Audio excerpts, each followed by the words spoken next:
Welcome to Senbaku. So, here I have got a house very heavily inspired by, I think, like the 1930s or 40s. Design's very old school. So, 3 bedroom. Wow, fully detached at the minute. It's really supposed to be a sort of semi-detached style of house, but it's really good. So, let's have a look. First of all, we've got the parquet flooring, whatever you want to call it, that's going on in the downstairs hallway, and of course you've got the wood panelling all going on. Oh, this light would like to work properly. There you go, because sometimes in Minecraft these things can glitch, so you start by going downstairs. As you can see, it's the classic little glass windows above all of the doors. Go into the kitchen. There we go, sort that light out. I know this is a grinding stone, but this is supposed to be your sort of, if I get at the right angle, your sort of wall mounted can opener. Some storage here. And, oh, what's this? Yeah, the pass through to where the dining table would be. Yeah. You've got your cooker, you've got your hob. Sort of combination washing machine, dryer type deal. Kind of old school. You notice there's no fridge in this area of the house. Well, it's because you've got a cold slab. Let's continue into the garden. Use the design of these. These are basically once lived in a house a good long few years ago that was literally like this. So that's how I've designed it. Big old back garden, of course. And then you've got your outside shed, the cold bunker and everything, so you've got this room where, like, I guess if you want to keep some bikes, it's like sort of quite long and narrow, you could probably easily do that. We've got an outside shed, built into the house. You've got your outside toilet. This would have been the only one originally, more than likely. Back then, yeah, usually your toilet was outside, wasn't it?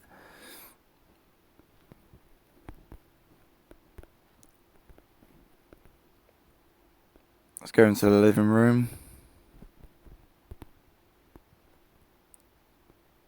TV's pretty much about the only modern thing that's really in this house. Of course, you've got your fireplace. You have to have one of those. I mandate it. And again, we've got more of that sort of parquet flooring going on, with the serving hatch to the kitchen, as it should be. Shame on any of you for gluing those shut, even though they're just there. Shame on you for gluing those shut. Shame on you for being a lazy bastard and knocking the wall through as well. You knock this wall through, and you're just allowing food smells and everything to leach into the living room, which sometimes that's not, definitely not the most pleasant thing. Let's get these light switches working properly. There we go.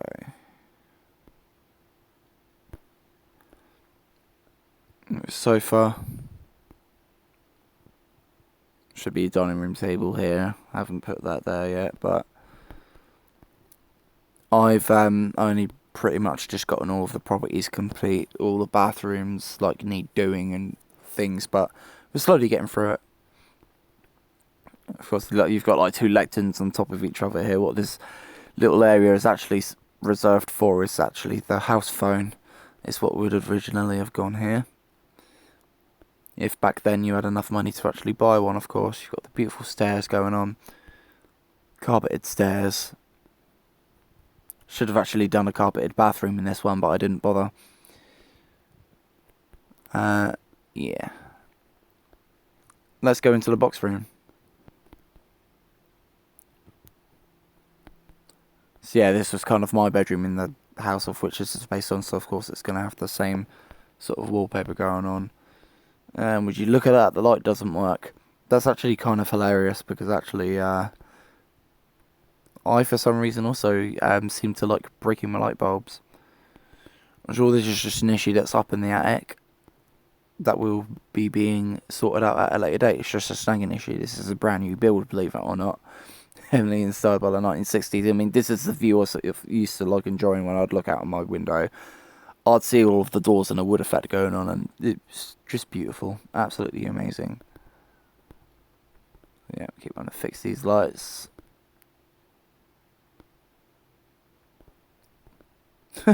What does to the attic door? Let's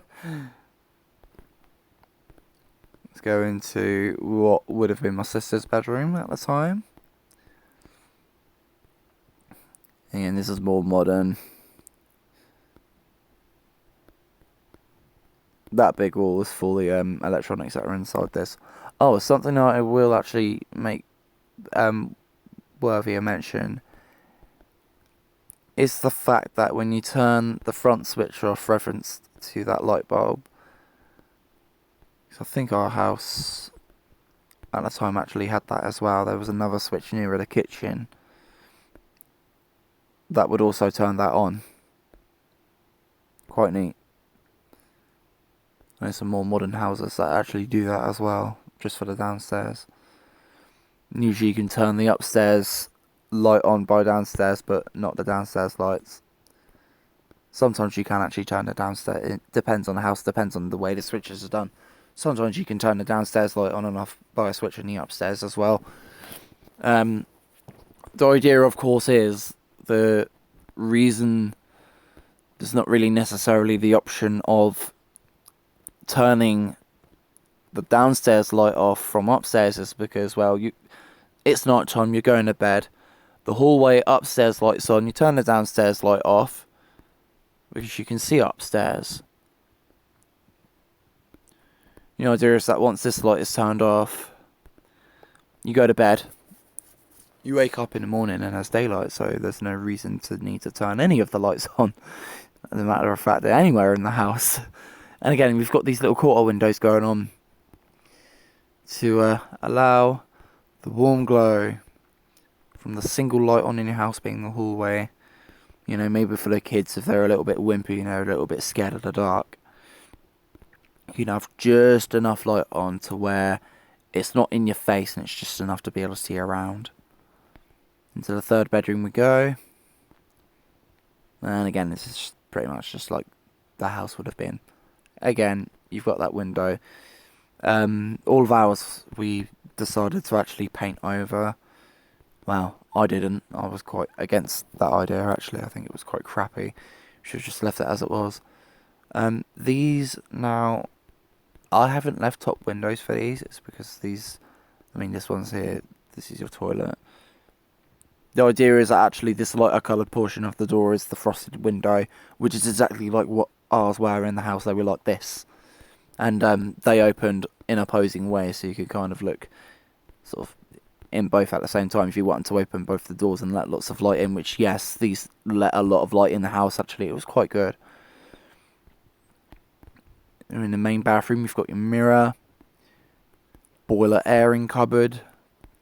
Actually, yes, we used that cupboard for towels and bed sheets and things. All of the heat of the boiler actually really, really did keep things dry. That was another idea of saving electricity back in the time. That was actually quite relevant. Even nowadays, that works. That works extremely well. Got a bathtub, of course. Now, in our house, we had the sink here next to the bath, actually. In the toilet area, there was no sink. It was kind of counterintuitive. Ideally, you want to have a sink to be able to wash your hands next to the toilet, but in the room where you've got a bath, that doesn't really matter. I could have made this bathtub as big as I wanted to. We once did actually have the idea of knocking the wall through and making it into one, but yeah, that didn't come to fruition. We didn't really do that. So I mean, oh yeah, one more thing. We've got the attic, of course. If I can get up there, the thing will let me.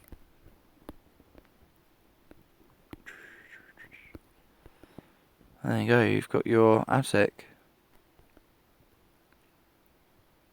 Not really much to it, except for this little step. This thing's kind of cool. Not really much to it. Yep, so guys, thank you very much for watching, and I will see you in the next one.